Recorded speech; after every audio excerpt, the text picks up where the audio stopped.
Welcome back to Awakened Exchanges. I'm your host, Jay Rich, and we've got a very special interview for you this week.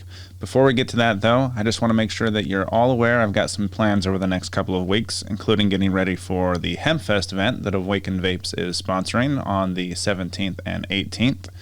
With that in mind, I had to work pretty hard to get through these last couple of episodes, and I'm working hard to get episodes ready going forward, but will most likely be dark for the next 2 weeks. We should be back by July 27th, if not sooner. I'll keep doing my best, though, and I thank you again for joining us here on The Exchange. Please remember, if you have any suggestions for topics or guests, I do listen to the listeners, so please email me from our website or contact me at Awakened Exchanges on Twitter. I hope you're as excited for this week's interview as I am. This episode has been a couple of months in the making. I first contacted Kirsten Sandefur after reading Nick Hinton's second book, The Aquarian Singularity, in my preparation for a second interview with him that we could never get the timing pinned down on. I definitely recommend Nick's books overall, but Kirsten's story was definitely one of the highlights. She was one of the co-founders of the original Reddit dimension jumping group, and as we explore more of her story, I have a feeling you'll be as fascinated as I was. Dimension jumping is something that I can absolutely not prove exists, but it fits very well into my personal psychedelic experiences and thoughts on the multiverse nature of the universe.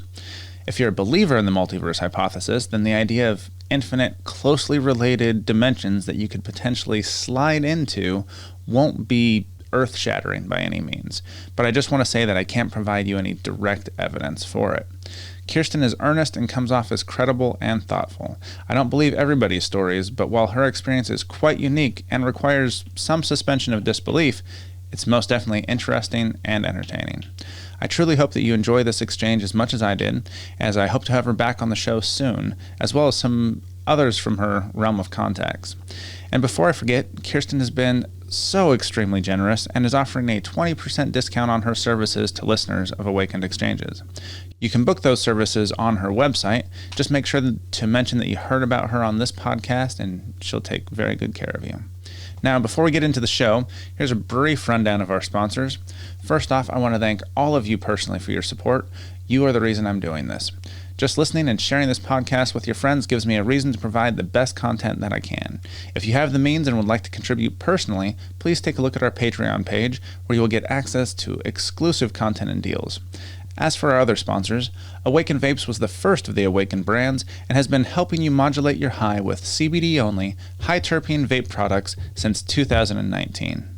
Genesis Pharms has been making the highest quality medicinal RSO, among many other fantastic products, starting with the medical community back before 2010. And last but definitely not least, the Caramel Corn Company, bringing you caramel corn the way it was meant to be. And remember, if you enjoy this podcast, please follow us on Spotify, subscribe to us on YouTube, or follow us wherever else you're listening. And please leave a 5-star review on Apple Podcasts if you can. I know every podcast says it because, well, it does help spread the word. You can also support us on Patreon or connect with us on the social media of your choice. We are at Awakened Exchanges on Facebook and Instagram, and at Awaken Exchanges on Twitter. All right, now, stay tuned, and thank you for listening to Awakened Exchanges.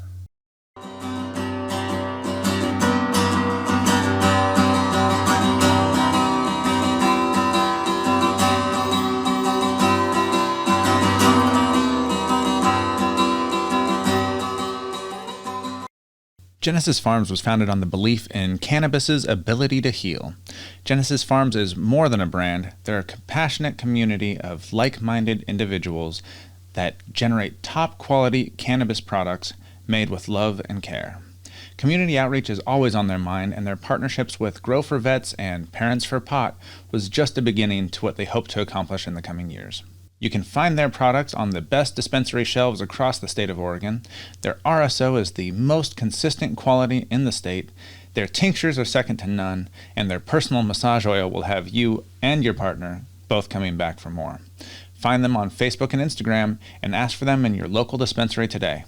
Don't forget to listen to Sean's interview here on Awakened Exchanges. It's episode number 3. The Caramel Corn Company is bringing you caramel corn the way it was meant to be, made with premium ingredients in small, handcrafted batches and completely gluten-free.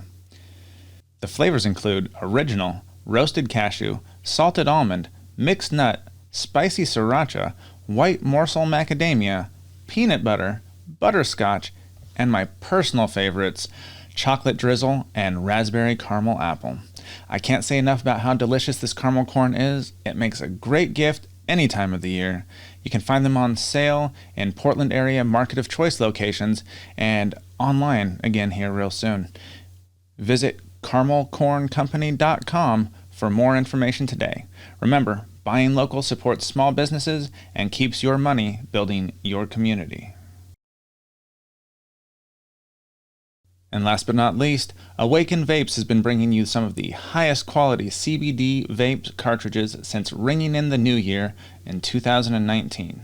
I became passionate about cannabis after a car wreck left me with major migraines, and no prescribed pills helped alleviate any of the symptoms.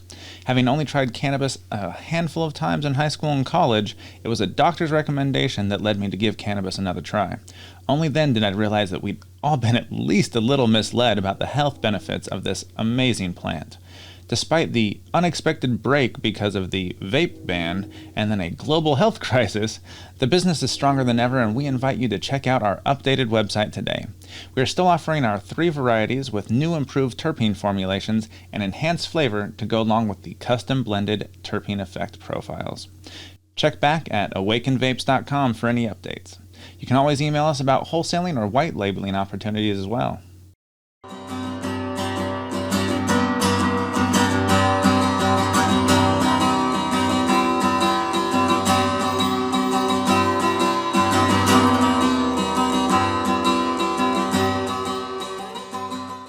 Welcome to Awakened Exchanges. Thank you so much for joining me today. Thanks so much for having me, Jay. I appreciate it.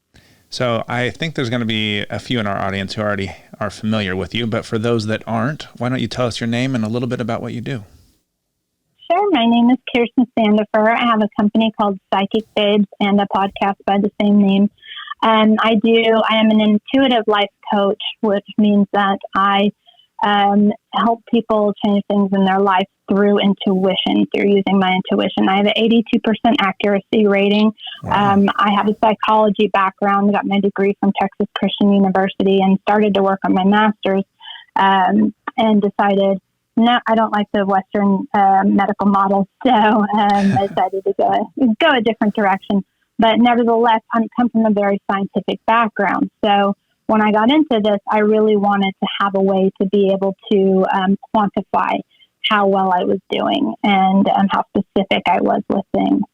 And I also do past life regressions. I am a certified Reiki Master, and then also certified theta healer, and also currently getting certified to use the Healy device, and so that I can use that in my practice.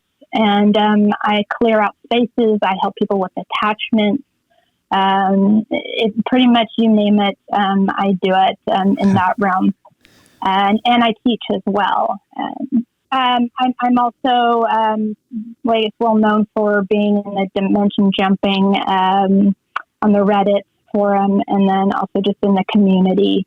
I've been dimension jumping since I was a child, and have always been very interested in it. And there's not a whole lot of people besides people in the government that really actually know the intricacies of it. So it's always really fascinating when I come across people who do. So how did you first hear about it? About dimension jumping? Yeah. Well, I was taught it.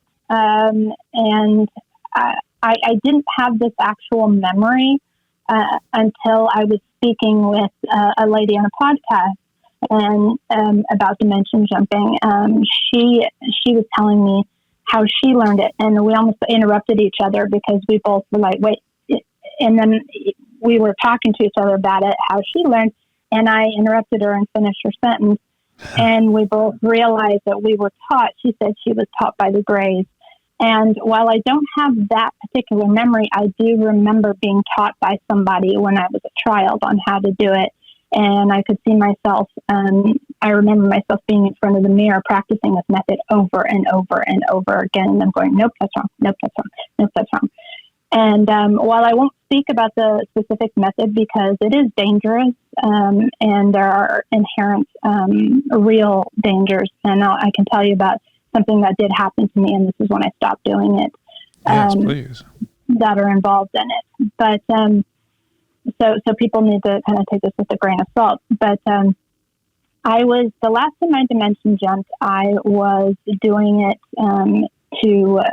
I was living in Utah at the time in Lehigh, which is coincidentally right next to the NSA, and literally in my backyard. And I dimension jumped to acquire a certain amount of money to buy a car. And what always happens after I dimension jump is I'm extremely electric. Like I arc things will arc off of me. Because of the quantum energy that builds up when you do that, when you travel, you build up an extraordinary amount of energy. Like you'll shock people. It only lasts about 15 minutes, but I demagnetize credit cards and things like that. And I had to go in to pay. I went to go get gas, and I went in to go pay for my gas. And I gave the lady the card, and something happened. There was a mirror behind her, and I saw like 80 million versions of myself behind her. She disappeared. And I glitched out, and it felt like I was there for, it must have been 20, 30 years is what I felt like. Whoa. I thought that I had literally, I was gone, and I had lost my mind, and I'd hacked my mind somehow. And that was the scariest thing that you can ever imagine.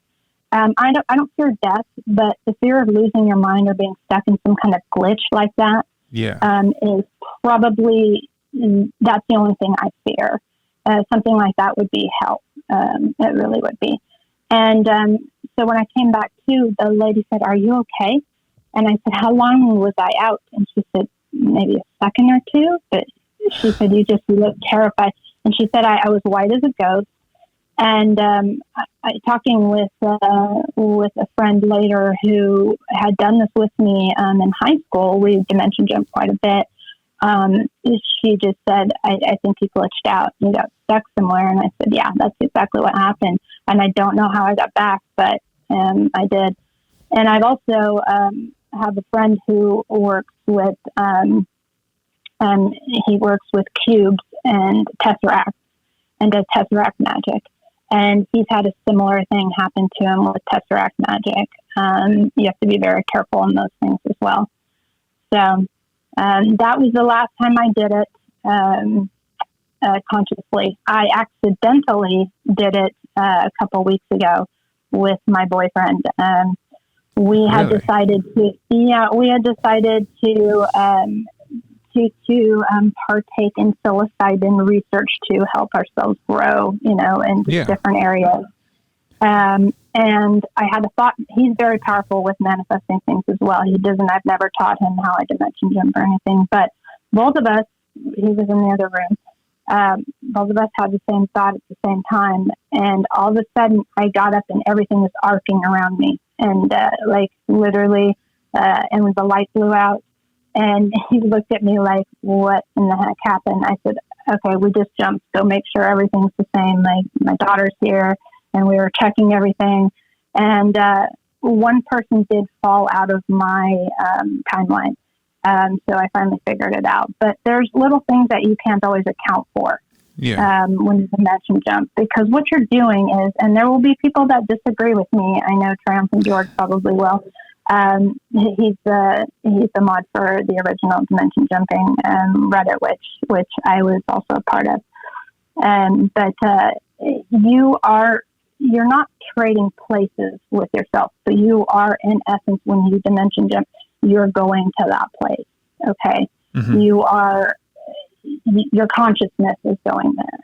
And if you believe in the multiverse theory, it makes sense. There's parallel universes. There's an infinite amount of parallel universes. I was actually going to ask you about the multiverse theory. So please. Yeah. And every version of you that you can imagine, from being the best person ever with millions of dollars and kids and the happiest life you can imagine, to you have no money, living on the streets, addicted to drugs. All of that in the spectrum exists. In these different parallel dimensions. Now, the way that you can look at it is like this. if this multiverse theory is true, which I very much believe it is, know it is actually, every dimension is going to be different and will have different rules. They're not always the same, like here on Earth. Just as Mars doesn't have, the same characteristics that we have here on Earth. Mm-hmm. So you have to kind of be careful where you're going, what you're doing, and you don't always know what you're going to run into. One of my friends in high school, when she jumped, her dog became a cat. And we all remembered it as being a dog. And, so these are things that you can't always account for. So you were able to both jump into... Nope.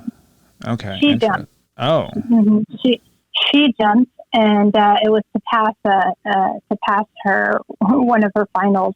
Or I guess they weren't finals. They were in high school. They were just one of her last tests in English, and and she jumped, and we all were like we were just all very confused because she had a dog and then she had a cat, and she didn't remember it as being anything but a cat. But we all knew there were three of us girls who did it. Who were, would sit around, and like every weekend we would dimension jump and do weird stuff, Bloody Mary things, like, all of those kind of games. We even played with Ouija boards, which was stupid because we had no idea what we were doing at that point in time.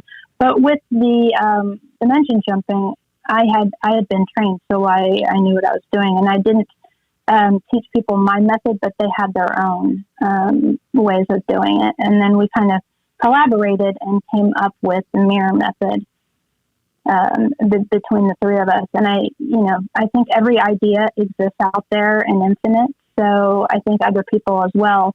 I think we just pulled that from the multiverse, and that's why other people have had the same, have come up with it in different ways as well. That's actually how I first heard about you was when I was talking with Nick Hinton. And I was reading his second book, The Aquarian Singularity. He talks about the mirror method a little bit. Nick and I became very good friends. I actually was reading some of his stuff and wrote him on Twitter and said, "Hey, we should chat. It sounds like you actually know about dimension jumping, and we should talk a little bit." So he gave me a call, and he was working for Randonautica at the time. And I guess I was kind of telling him about my Alpha of Eternity theory, and he went, "Oh my God, that's you!" And I guess he told the Randonautica guys, they were then like completely, because I knew exactly who the owner of it was. I remembered him from the original sub, and gotcha. Unity consciousness is what he goes by. So it was funny because I was like, he doesn't really know about dimension jumping at all. And he's now doing, I was just a little bit confused how he stumbled upon this idea, because I thought it was a fascinating idea, but I was also concerned whether they were aware of the dangers in it. And I tried to have them on my podcast several times, and they just avoided me like the plague. I mean, they would not answer anything I had to say. Nick later on was let go from the company as their PR person. I remember they had a falling out at some point. Yeah, they did, and I know they're still friends, but it was all very strange to me, and I don't know if you've read my research paper on the Randonautica app. I did, actually. But I think we're actually playing with something very dangerous. And I think, especially marketing it to kids, which they do, and during the quarantine, is extremely irresponsible. And there's too many synchronicities. Like if you and anybody can pull up the research paper that I did on this. It's quite intensive, but it's on psychicvapes.com, and just go into the blog section. The title of it is Randonautica Changing Our Timelines as We Speak. I was going to say the fastest way for me when I found it was just do a find in page and search for Randonautica, and it'll take you right there. Yeah. But the PR company that they use I don't know if you had heard about the people who manifested a dead body in a suitcase. Yeah, not far from me, actually. Oh, okay. So you're in Seattle area? Portland. My ex actually lives up in Seattle, so I was commuting a lot. Oh, cool. Yeah, I have family up there too, my brother and sister. So, it washed up on Alki Beach, and their intention that they set when using this app was death. And I actually spoke with one of the girls who was on the TikTok video, who was part of it. So many things got twisted, but she said it was death. And they found two bodies in 2 suitcases that washed up. And this is all documented by the police. Now, 2 years before that, the PR company that they use has a intro on their Facebook page. It's one of the very first posts, and it's a head in a suitcase, in a black suitcase, just like the one that was found. So this made me start to think, okay, what kind of overlays are they using? What are they doing? Because they definitely aren't as naive as they seem to be as, we don't know what's going to happen. I think they know exactly what's going to happen and what they're trying to do. Well, there are so many questions that are jumping through my head right now, but the first one is, can you tell us a little bit more about the Owls of Eternity theory? Sure. So the Owls of Eternity is, it's kind of a complex theory that basically means, okay, if you'll picture an owl, like on your, let's use it in a first person perspective of like a TV. Okay. Okay. So, if you put an owl, if you overlay it just in your mind, like, or even if you drew it on the TV, right? You're not going to always see it because the image is going to be, so the image is going to block part of it. Okay. But when it changes to like a white screen, let's say, then you'll be able to see the outline of the owl. Now, when you are, because you're a conscious being, when you jump, you're going to imagine part of this part of this content. Well, here, let me explain it. It's kind of a hard theory to explain. No, please take your time. So the you that jumps, we've always told people when they're dimension jumping to overlay an owl over your consciousness. And there is no actual you, right? You got to picture yourself as being part of everything. And so you're overlaying the owl, in essence, without regards to the constraints of time and space and causality. So when you adapt that to daily life, this will be dissolved like holographically kind of in the space around you. And when mostly you won't be seeing the owl, at all. But when an appropriate context arises, such as like, something stands out to you in your life, that needs to, like a synchronicity that's important, you'll start seeing an owl, like a woman with a picture of an owl on her shirt or on her bag, or you'll see a book that's out with an owl in it. There's lots of different things that can happen, and this is called an overlay. And the reason we use owls is because people started seeing them randomly when they were jumping. And they think that's because owls are interdimensional creatures. Now, I know that's a far departure in science from what most people believe. And this is just a theory that I've come up with because there are, for example, Sasquatch. Those are interdimensional beings. Some of them are actual portal jumpers and dimension jumpers as well. So why, an owl, I believe is kind of similar in that regard. And so owls would be able to appear to you then once you've jumped, kind of letting you know, I see you. You can do this too, kind of thing. Gotcha. So then we use it as like an overlay to let people know, like to make it more obvious to them if they're new at it, that yes, you have jumped. And you do, after you jump, you do see owls everywhere. Now, a lot of people will say, this is just confirmation bias, but there's been a whole a lot of things that happen in my life that it can't just be confirmation bias. I would say it's more like confirmation bias leads to coincidence and then to synchronicity, to manifestation, and then to jumping, So it's just a varying level of pattern selection or activation or overlay. So how do you think the Randonautica app is using overlays exactly? Well, if you go to their wiki page, which has been now coincidentally taken down, when I wrote this, it specifically states that they use the owls and they put it on top of the server to overlay it to see if people would start speaking about owls. Okay. Gotcha. They've also done certain things. They've done like aliens. I think they mentioned 2 others. And they did notice the number of people reporting these increasing. Okay, so they initially said they were trying to prove that this world is a simulation. Well, in my article, I explain what the simulation theory is. And I'm not here to debate whether it is or it isn't, but I do believe that they are changing our timelines as we speak, because they're overlaying things onto that people aren't aware of before they go into it.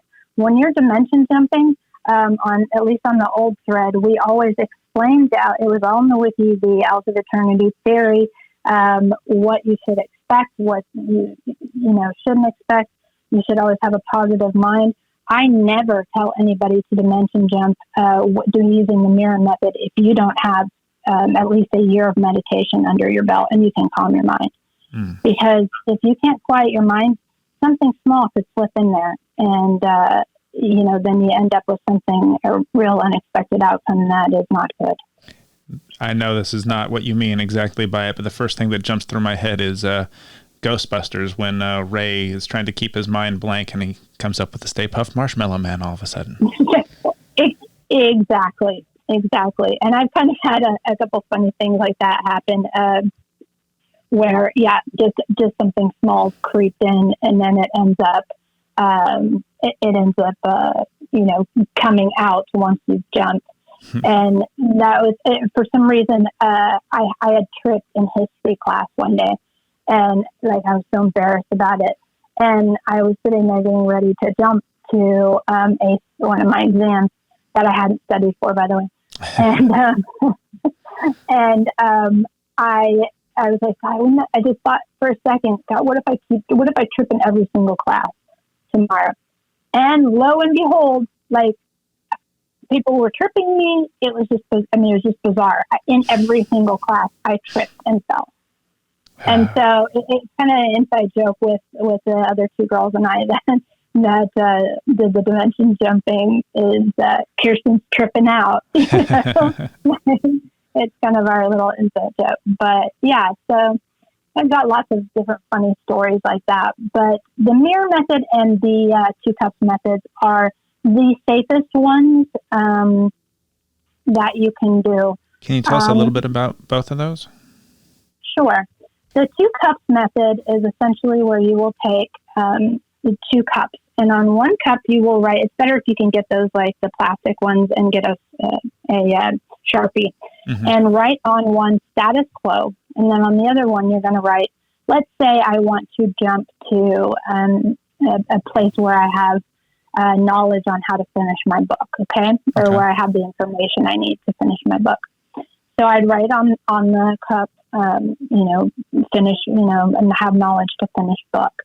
And you do want to be specific about it. And I call it using the asterisk method, where I'll put an asterisk, say all things being the same, this is in addition what I want. So all things being the same, I would like to jump to a place where I have the knowledge to finish my book. Okay. So then what you do is you fill the status quo cup with water. And then you're going to take it and you're going to clear your mind, set your intention in resonance with what you're wanting, but you need to picture yourself as having it already, because anything you try to do can't come from a place of lack. Okay. If there's this idea that you don't have it, you won't be able to suspend your disbelief, and you won't be able to get it. That's just how the universe works. If you want something, you're always going to be wanting it. Correct. Exactly. So nothing can be manifested or brought into your life from a place of lack. So you have to kind of trick the universe into knowing that you have it already and that you're just, trying to tweak it a bit. So that's what you do. And you're going to think about the emotions like when you have it. Like if it's a brand new car, like, oh my gosh, yay! You're going to do all of those emotions you're going to bring up.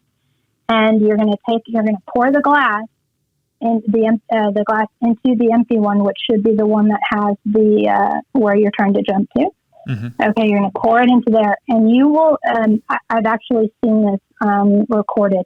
The water will look very different. The way that it comes out when it pours into the cup almost looks like it's flowing like lava. It's something about it. I don't know, but it looks like that in person too.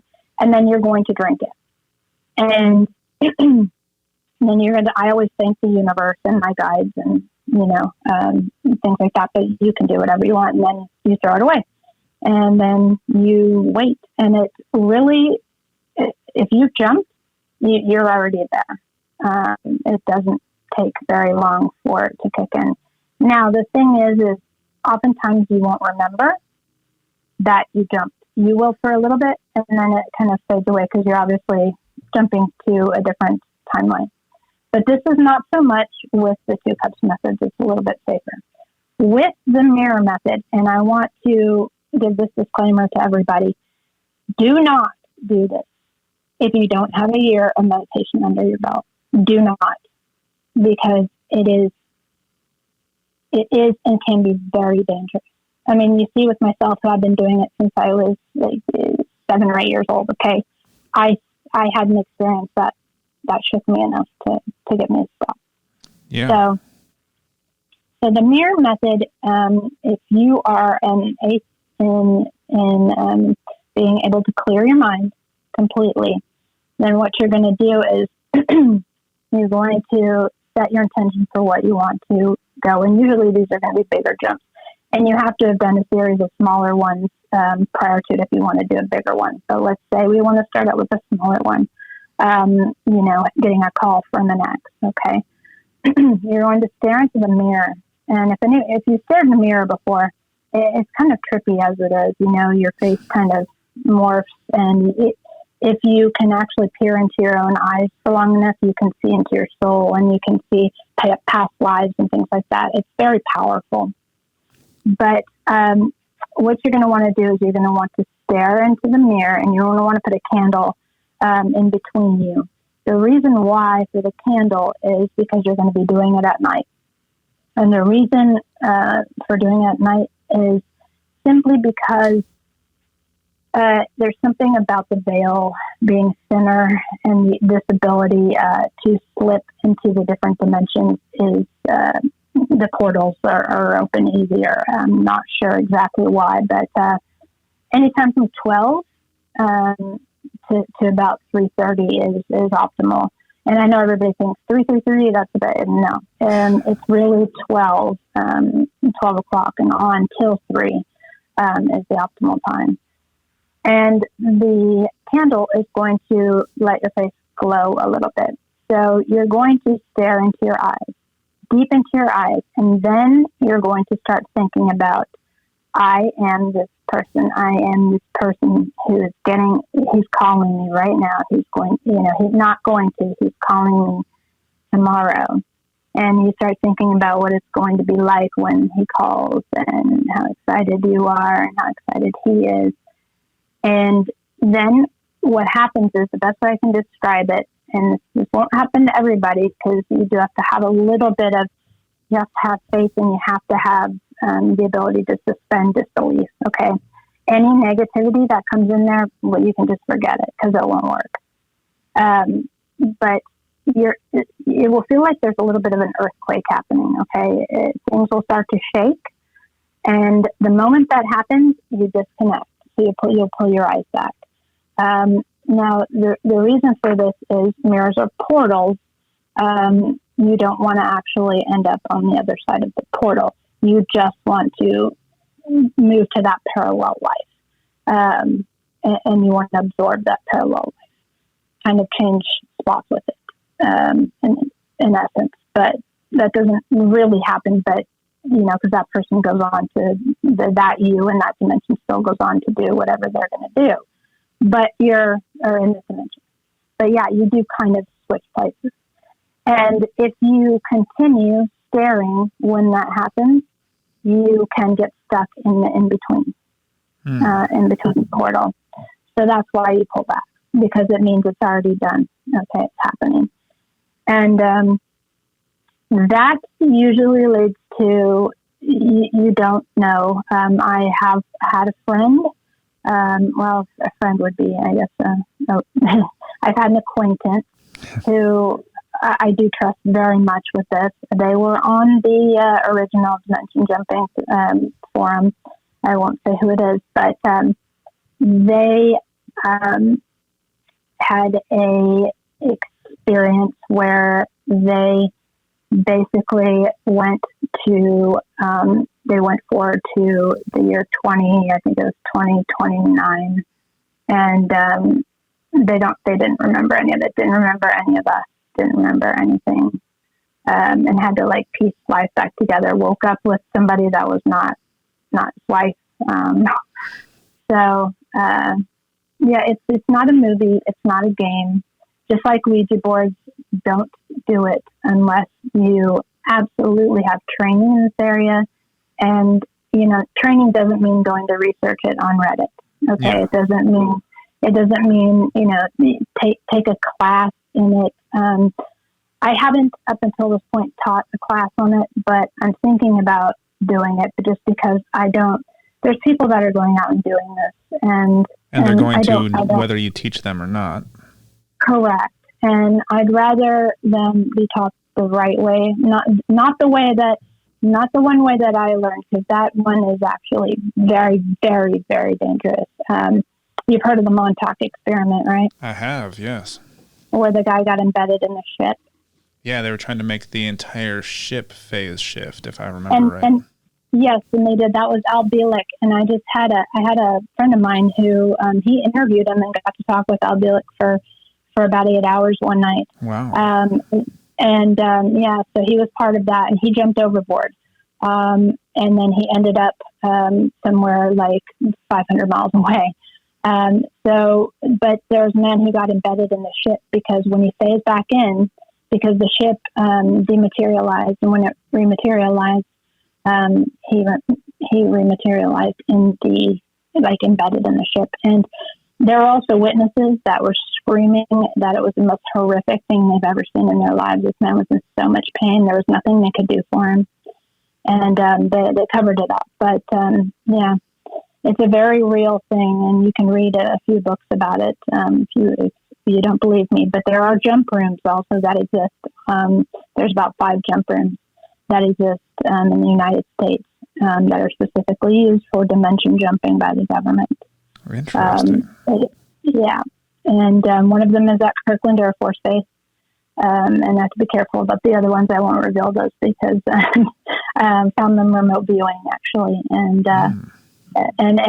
got they were on to me. So I try to stay away from alerting any of those people and stuff, because I'm not interested in like causing any problems. I just like to know things. I just like to know information.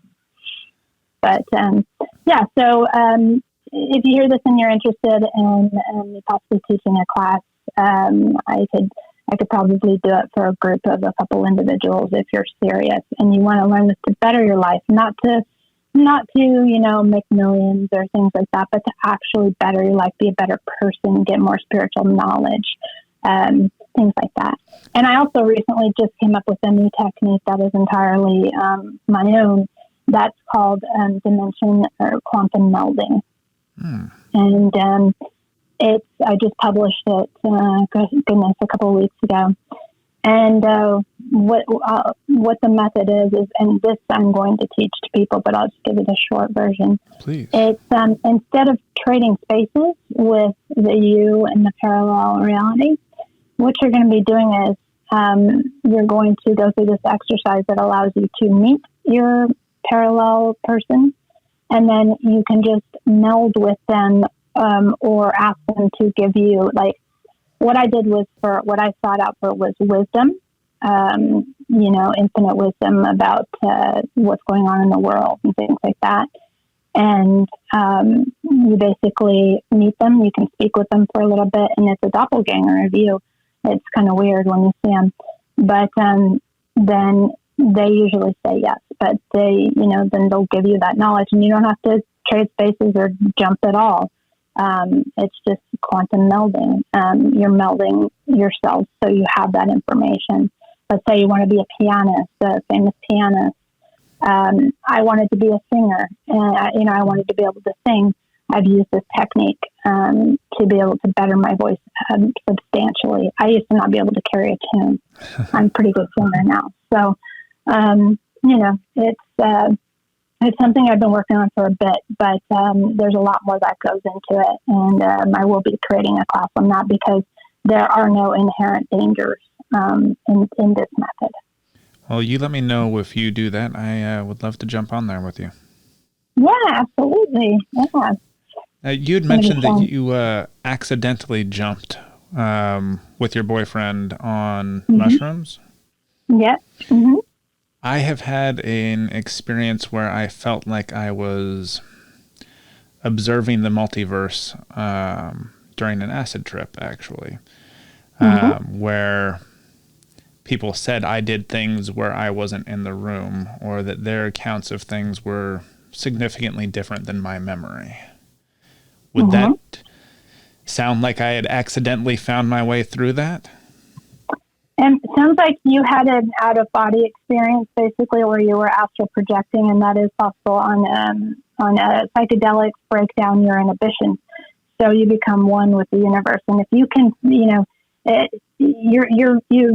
I'm reading your energy right now, and you are very intelligent, and you understand that matter is all fluid. Absolutely. So since you understand that, most people do not, okay? They really don't. They subscribe to Newtonian physics as it is, and they are set on that. And they're never going to be able to do things like this. Since you're able to do that, you, through thought, that's why you have to be very careful also of your thoughts when you're able to do things like this, because that's what you did. Yeah. You were like going in other rooms and things like that when you weren't there. And you can even appear to people like that. Wow, that's exactly what it seems like it happened that one night. And for a while, it felt like I was... You'll feel kind of like you're in two places at once. Your Yes. body will feel dissociated. Mm-hmm. Yep, I've done that too. And actually, I've done it to my parents who 4 years ago were telling me, like, I can't believe you're giving up a career. Because I had a very lucrative career in hospitality, but I hated it. And I went through my divorce, and I was like, this is it. I'm going to live for me and my daughter, and, I'm going to do what I want to do. And this is my passion. Yes. And, crazy in that I was, delusional. And, which, by the way, I've never, ever been on any psych meds. I've never, nothing that would ever, I've never been delusional. So I did that to her just to prove to her that it was possible. And she was not happy with me, but the point was made. She was very confused. I did it to her when she was in the shower. So, because water's a portal as well. So it's a little bit easier to do things with water involved. That's good to know. Yeah, but psychedelics are an amazing tool for learning how to do some of these things, because it will break down your concept of who you are, what you are, and it will really show you the interconnectedness of all of it. Now, fungi, and the reason I'm a big proponent of psilocybin is because fungal networks, they speak to each other. They found out, Paul Stamets' research has shown, they have an interconnected nature where they all speak to each other, all over the world. They even understand how to develop defense mechanisms to kill off certain kinds of species that could endanger them. And just the way that they speak to one another is amazing. And he tells a story on Joe Rogan. I'm in the process of trying to get him on my podcast. And I've spoken with his people, so if that happens, I will be over the moon. But he speaks about... I wish you tons of luck on that. He is an amazing speaker. Yeah, he is, and just a wonderful man too. Mm-hmm. I've met him once at a conference, but he talks about seeing these dead cows in the field, and he's tripping on mushrooms, and he kind of felt like he had a deja vu. But what happened was, it was about 5 years later that these cows did, and now these cows were not dead, but he just saw the vision of them being like slaughtered, like hundreds of them in the field. And then 5 years later, he talks about that being in the news at that same exact spot. So I think you start connecting to the fungal network, and that resource, and telepathy, by the way. My boyfriend and I, when we did it, we were able to talk to each other telepathically and come up with the secret code words for things. And it was really cool. Like, we understood everything, and then we talked about it later, and we could recite word for word what we were talking about. So, and we left our bodies, and we went and did all sorts of fun things. Went to Mars, went and did different things couples do. We did some fun stuff like that. So, it was interesting, to say the least. And now we're able to do it without, needing psilocybin. But I'm a big proponent of plant medicines. I think if done correctly, and I was trained by a shaman, and I always bless, the things, and I open up sacred space when I do them, because you don't want to abuse them. You want to use them to learn things and to grow. And if you do it in that manner, and do it under the supervision of a shaman, you're going to get amazing results, and you're going to learn things about your life. It's not always the message you want to get, but it's the message that you need. I like that. Yeah. So you mentioned that you were in with the original creators of the Dimension Jumping Reddit group.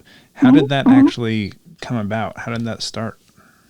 Well, I was like, I'd been surfing when the internet started. That's just going to date me a hot old man.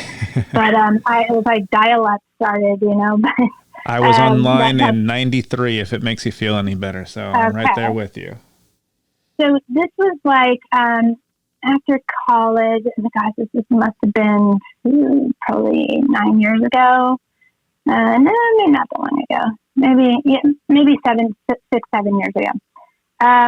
I was writing something on dimension jumping, and I came across, I'd been on Reddit, and came across Triumphant George, and who had the dimension jumping forum.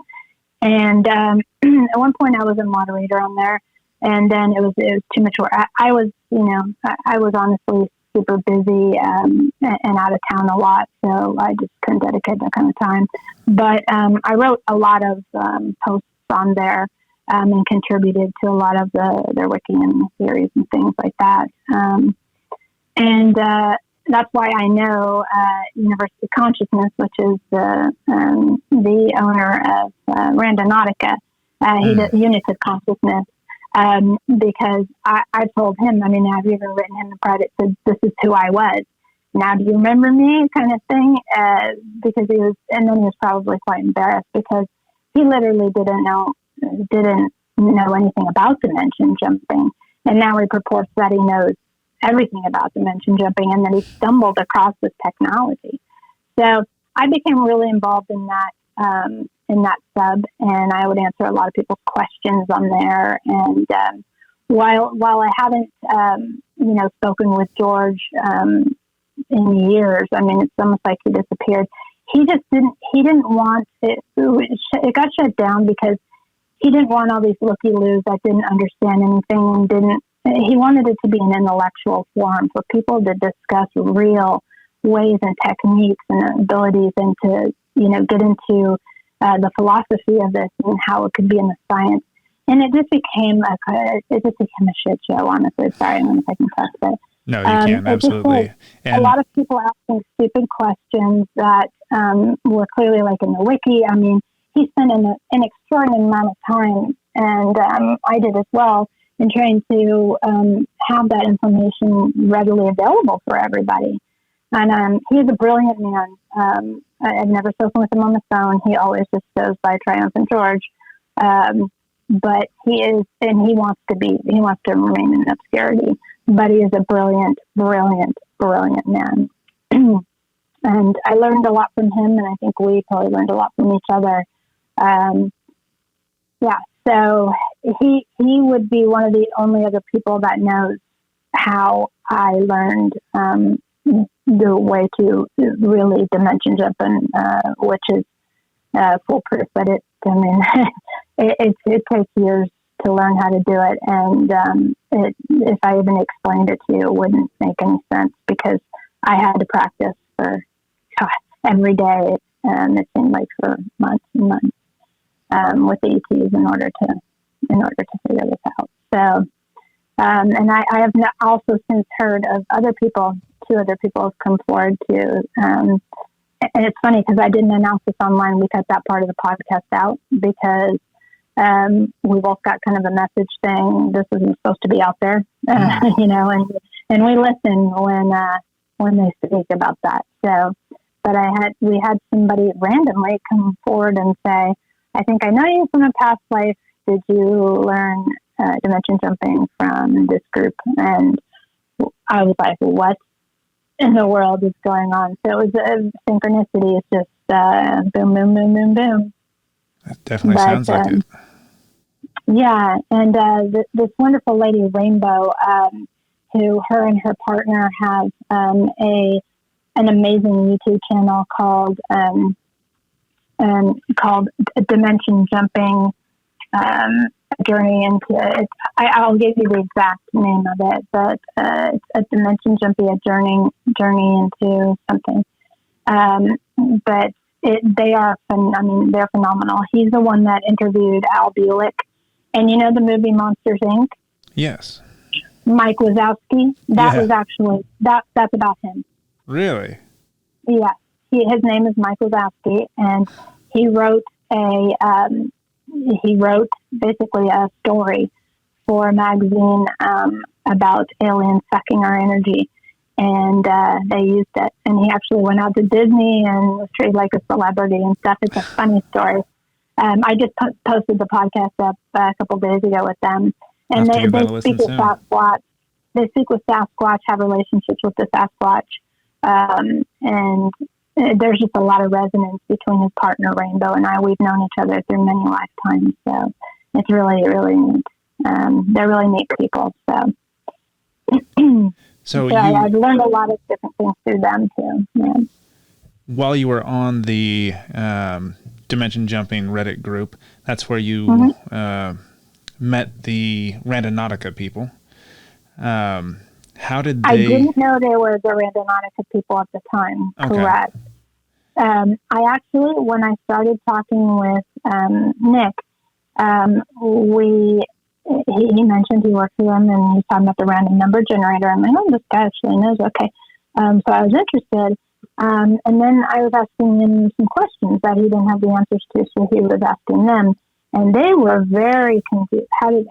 Who is she? Da, da, da, da, da, da, da. And I at the first I told him, I said, don't tell him. I said, he didn't even know my screen name at the time because I've changed it on Reddit. Yeah. I have a couple of different accounts. But I said, don't say anything. I said, but is he unitive consciousness? And he was like, I don't know. And he asked him, and he said no at first. And then he goes by the name Comrade, which is interesting because Comrade is a Russian, right? Well, there are also 2 Russian scientists who are a part of this Randonautica. They are on the board. So what do you think that they're actually doing? What do you think Randonautica is trying to accomplish? Okay, well, let me lay it out for you like this, and I'll let you guys make your own decisions. But they are using GPS coordinates because every time you set your attention, it tells you where to go, and it gives you GPS coordinates. It's tracking your IP address. It's tracking because you put in your intention. You have to type it in there.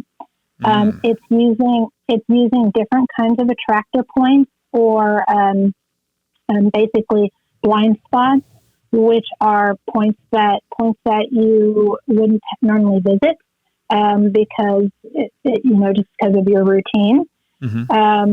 And they use I think there's 3 other ones, but they use voids, which I work with voids quite a bit, and it's very dangerous if you don't know what you're doing working with voids. There's a lot of things that can happen that we just don't know enough about voids to be working with them in this capacity. But the app tracks all of this. Now, it was at first an open source project, which is great. It wasn't through an app.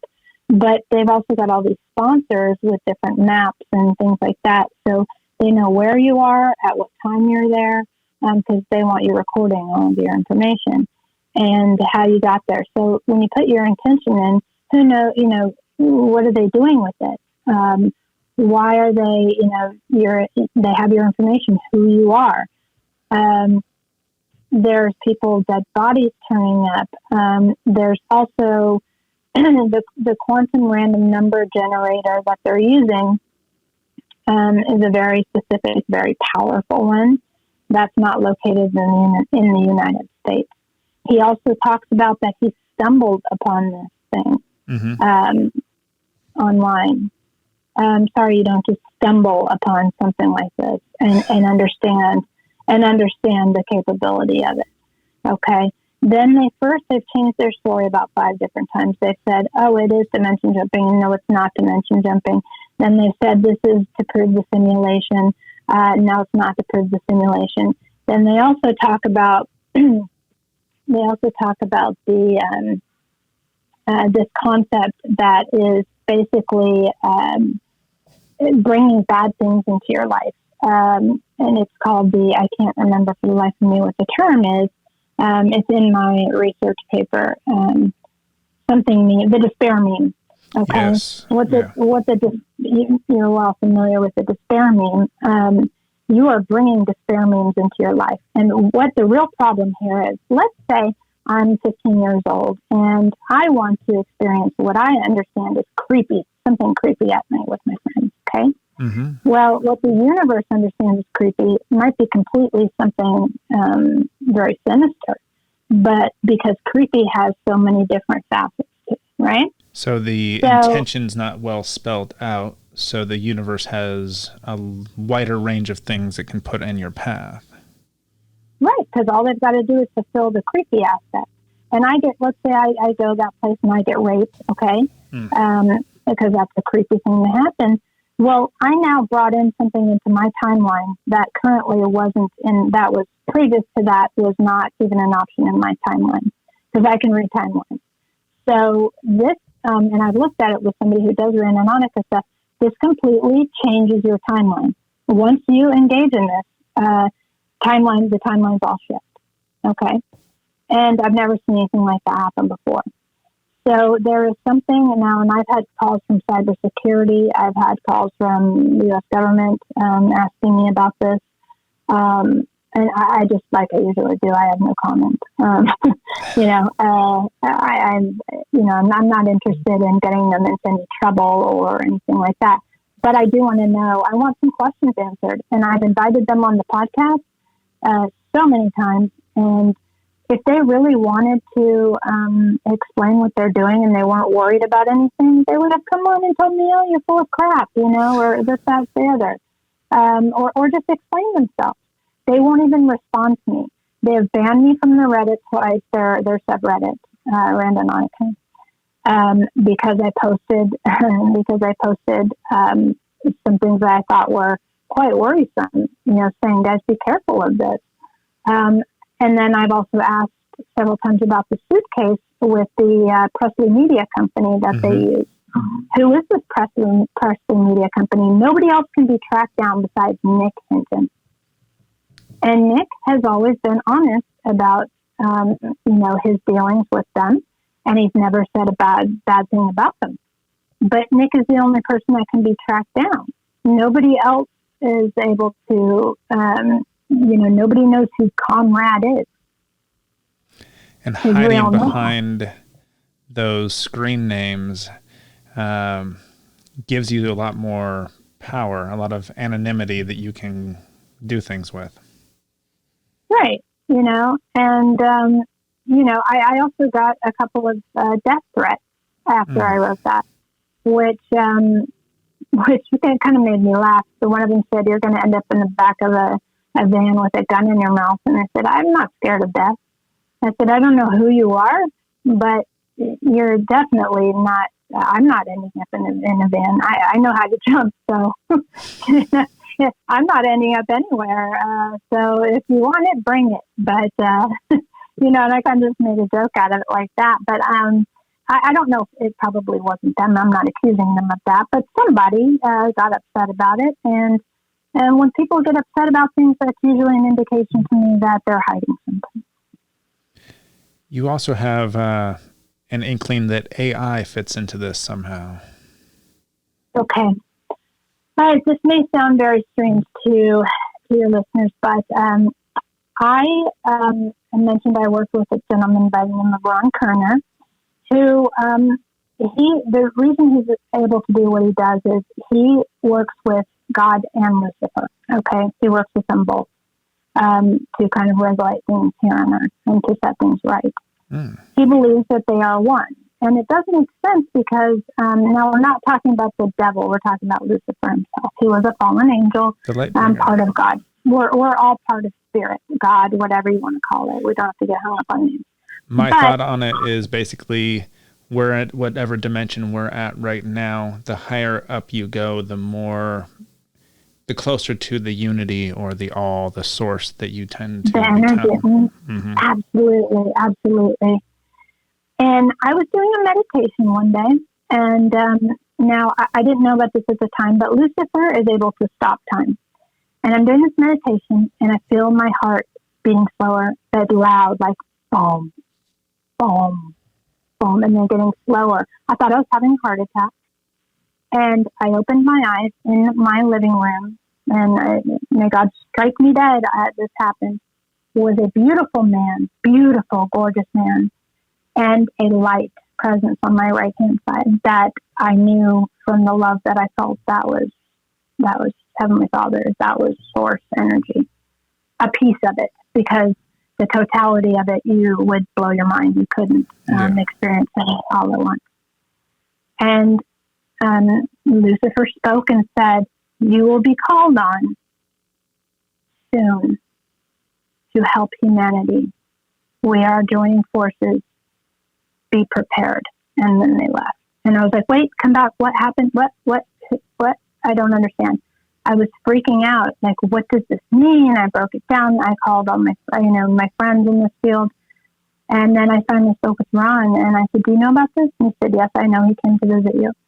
And I said, "Well, what's going on?" And he said, "I don't know." And he doesn't rarely come up with that answer. So then I had a dream a couple nights later, and it was basically AI is the real danger. That's why God and Lucifer are coming together to preserve humanity. They have to. They have to join forces in order for us to survive. And when it's that serious, it's that serious. And the role I play in this, I'm not sure. And honestly, I don't feel worthy to have such an honor. But will do whatever it takes to help humanity. I made that pact with God when I almost died, when I was attacked by an entity, that I would absolutely honor my gifts and always do what's right to help humanity. So I will do whatever it takes. But AI is the evil that nobody knows about. They think it's just technology, but it doesn't have a soul, it doesn't have sentience, and it doesn't reproduce. So how do we keep the human race going? And Elon Musk he realizes, oh yeah, it has to be regulated. well, what kind of regulation? Because you're talking about putting nanites into people's brains, which they would be part cyborg, and where does it end there? And even with the VACCINES, we all know that people are having symptoms of epic proportions, and that's because there are nanoparticles in the COVID vaccine. And what that does is nanoparticles are basically changing your DNA. They are able to replicate very quickly, and they're able to change you as a human being. What do you think the goal is there? Oh, well, the goal is to get rid of, to go back to the Georgia Guidestone thing where it says XYZ, so depopulation, because the Georgia Guidestones say don't live beyond this many people. So depopulation, and I don't know if you know this, but Bill and Melinda Gates are on the board of directors for the World Health Organization, and John D. Rockefeller is responsible for all of the stuff that goes into every medical school in the country. He sets the curriculum that can be taught. The Rockefeller Institute does. So anything outside of that, anything fringe, anything that's independent thinking, no. That doesn't happen. I know that. And so that's why you have some doctors that just go with the flow because that's what they were taught and they think that's correct. I know that there's a few doctors in the cannabis industry who have basically said that during the medical training, they're not taught anything about the endocannabinoid system or the fact that it's basically intricately linked to our nervous system in everything we do.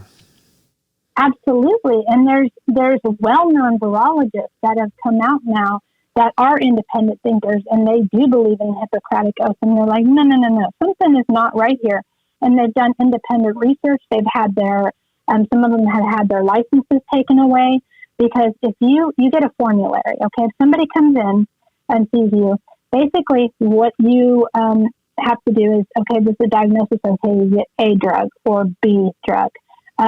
And a computer can essentially do that. They don't realize that that will be the diagnostician part, which is an art form, I believe, is going to be done by computers in the future. And they want to take away all of the manual labor from us and give it to AI. And yeah, that sounds all wonderful and great, so that we can free ourselves up to do more creative and thought-provoking things instead of manual labor. But no. We don't know where where it will go. We can't control it. And we've all seen the experiments that have happened at Google, where the two robots started creating their own language and speaking about ending the world. I mean, and that was in one day. Yet. I'm going to have to go look that up. That is, when we create beings who exceed our own intelligence and who are then teaching each other, it's just an exponential curve that we don't even know how to anticipate. Yeah, well, Google also did an experiment where they taught AI the game Go, okay? And within a matter of 6 hours, it was able to beat the highest ranking, like the person who had won the international Go competition within 6 hours.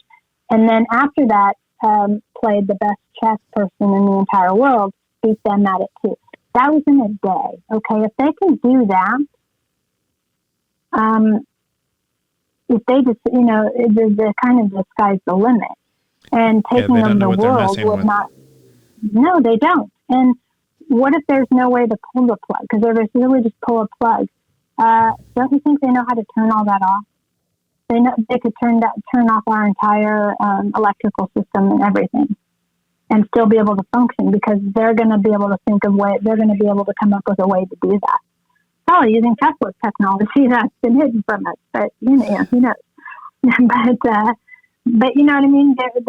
They are miles beyond us, and there is no limit to what they can and can't do.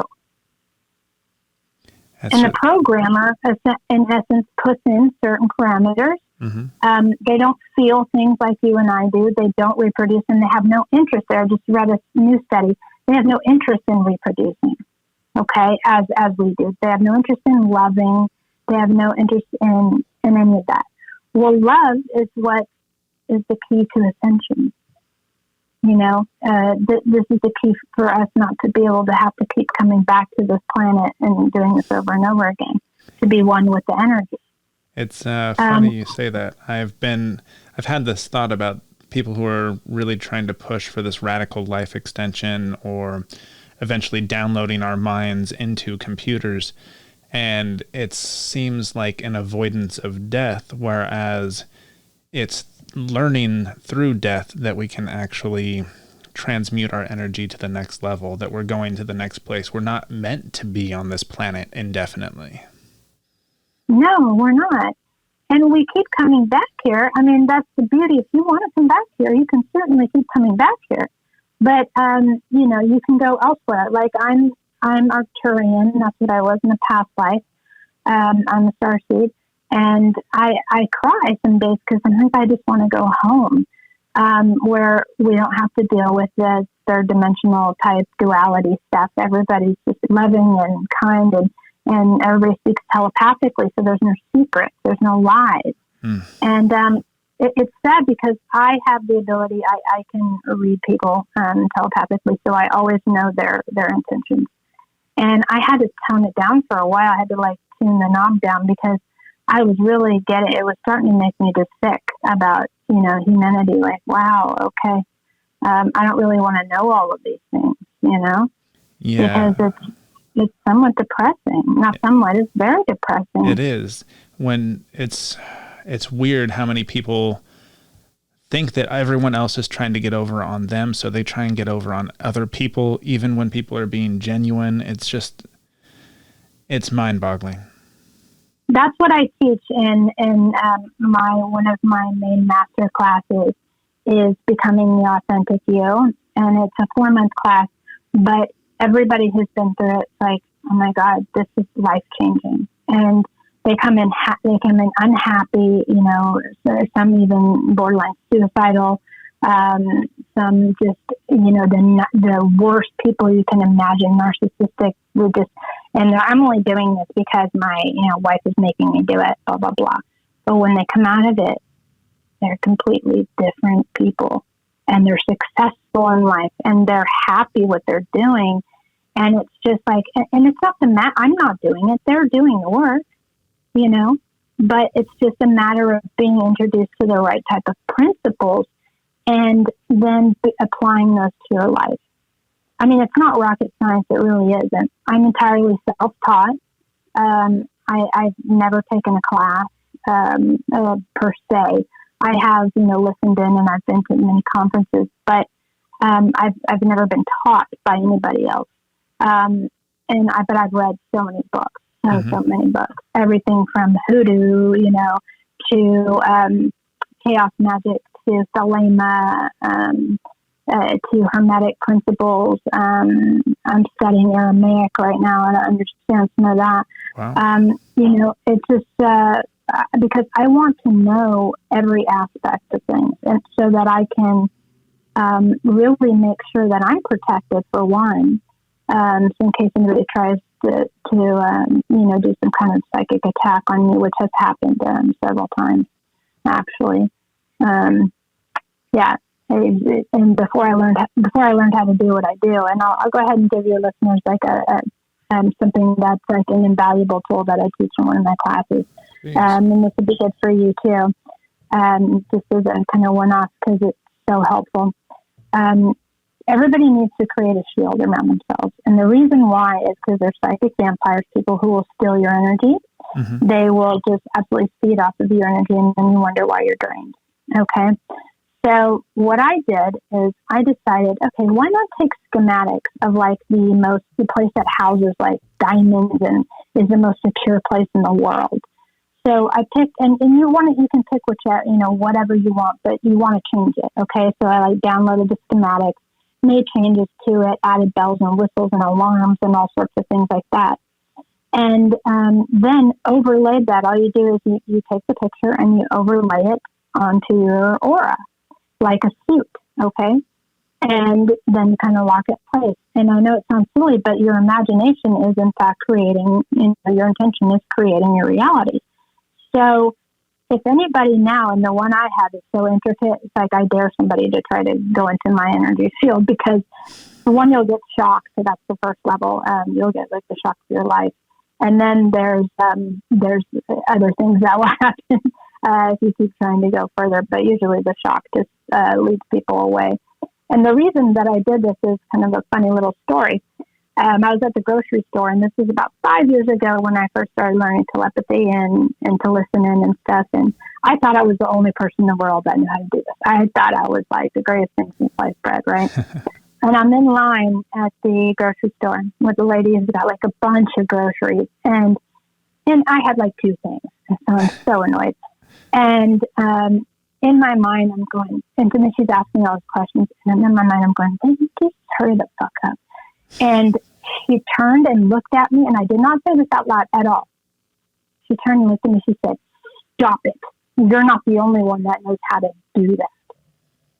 And I almost like peed my pants. I was so mortified. I was, oh my goodness, and I didn't even know what to say. But that taught me that lesson. Like you can't just invade other people's energy, and you can't. Everything you say has consequences. Everything you think has consequences, even more so. Thoughts so are energy too. If you think a negative thought about somebody, who knows if they understand it, and then they go home and do a ritual and put some kind of curse on them for it. You just never know. So this is a way to protect yourself by creating like a shielding of that magnitude. And I've never heard of anybody doing it. And in my master class, we actually go through and everybody makes their own detailed one. And I actually show you how to do some of the intricacies. But they never tell me what they're doing because it has to be unique to you. You never reveal what your shielding looks like. Mm. But there's also a Discord group where we go on and we battle one another. Kind of, it's a telepathic battle kind of thing. Test your defenses. Yeah, and you can test and see how good your shields are. And anyone who is in my class has never lost because of their shielding is so good. So that's just a little something. These are little like things that we do just to kind of prove. Because I like to. I'm a very scientific person. I like to show people real world applications of these things. These aren't just things that you're never going to do anything with, like in school, what they teach you. Most of the things. Like you said, you're solutions based. Yeah, very much so. Very much so. And I'm looking forward to hopefully getting published soon for my. I'm working with my old professor from TCU, who is hopefully going to get us published for my accuracy rating, and because we've really done it in a scientific experiment type of way. And to show that this really does exist. Now, the funny thing is they wanted me to come in and do it under controlled circumstances, and my abilities, and every other psychic, when you're in a controlled room with all these different variables outside of your element, your abilities never work as planned. Interesting. Is there... Because you got the stress level on you. I was going to say, and everybody else's intentions and... Negativity. Exactly. Mm-hmm. They're all saying, she's not going to know what she's doing. This is crazy, blah, blah, blah. And whether you like it or not, well, what we just, spoke about before, that all comes, that all gets into your psyche. Even if you've got your shielding, I make my shielding semi-permeable because otherwise you would feel nothing. You would have no feelings, no type of emotions whatsoever if you just left it as is. So it's important to make it semi-permeable so some of that stuff comes through. But, other people who don't have that, Jesus, and especially if they're empathic, they won't be able to perform anything. So it sounds like you have been called to help people on this planet.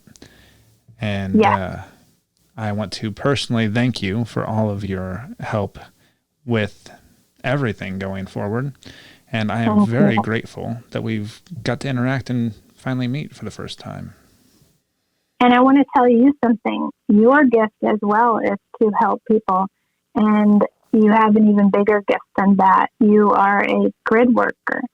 Don't know if anybody's told you this before, but you are somebody who is working on the ley lines, and you're working on changing basically the energy of the grid on planet Earth. And whether you realize it or not, you might be doing it in your dreams right now.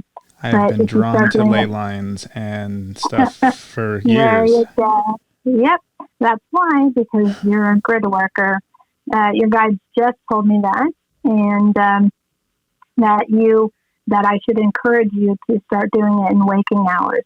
Just go where you feel called to go, and you can look at the ley lines if you want after you get familiar with it. But just go with your intuition. Just kind of follow where you should go, and then plant a crystal, dig a hole, and you can take quartz crystals with you. You can buy a big bag of them through my distributor. I can help you out with that. Who I get all of my crystals from, because he's very cheap if you buy them in bulk. But you want to take a quartz crystal. It doesn't have to be huge. Bury it, and then you want to, I guess, you set your intention to heal this part of the grid, and you kind of say a little protection speech over it. And then you kind of just meditate over it for a little bit, and you connect with Gaia. And then there's actually a website I just found out about the other day, where grid keepers, grid workers can go and log every place that they've done the grid work on. So that might be helpful for you to do. I don't run across many grid workers. I've been told, and I don't know how I feel about this, that I am a grid keeper, like a keys, like to the key, one of the key holders, whenever the ascension happens. I don't know if I believe that, but so I started to check this out because I've had 4 people say it to me now. And I'm like, what does this mean? And there's a word for it that's like absolutely escaping me. I think it's grid keeper. Anyway, but so I started checking this out, and I found that site. And then your guides just now told me that you're a grid worker, and you are absolutely essential in the work that you do. And you are absolutely helping too. So thank you for your work. And thank you for doing these kind of podcasts, because getting the word out there is half the battle. And you're very kind, and I know you will succeed in your mission. Thank you very much. That means a lot. Yeah, absolutely. Where's the best place people can find you, by the way? Sure. It's www.psychicbabes.com. And then you can also find my podcast on Spotify, Stitcher, Apple TV, Google, iHeartRadio, any of those. And it's also on my website. And if you book any type of service, I will go ahead through the 7th. I will offer 20% off. Just make sure that you mention that you heard me on the show. I will make sure to add that in the show notes as well. Thank you so much. It's been a fascinating conversation. Thank you. I appreciate it. It was great talking with you as well. And